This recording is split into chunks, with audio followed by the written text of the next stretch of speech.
Hello and welcome back to our channel. So today in this video, we are going to discuss about how to cancel all subscriptions on your debit card. So without wasting much of our time, let's get straight into the video.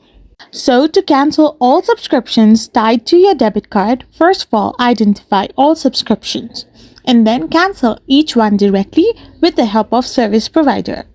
If you're having trouble canceling with the provider, you can simply contact your bank to request or stop payment on future charges. You need to be sure to cancel at least 3 days before the next scheduled payment to prevent further charges. Simply identify all subscription, cancel with the service provider, and contact back if necessary. So these are the methods you can simply cancel all subscriptions on your debit card. You must be able to keep records and monitor your account to check whether it is being charged or not. I hope you found this video helpful, so don't forget to hit that subscribe button and do give us a thumbs up.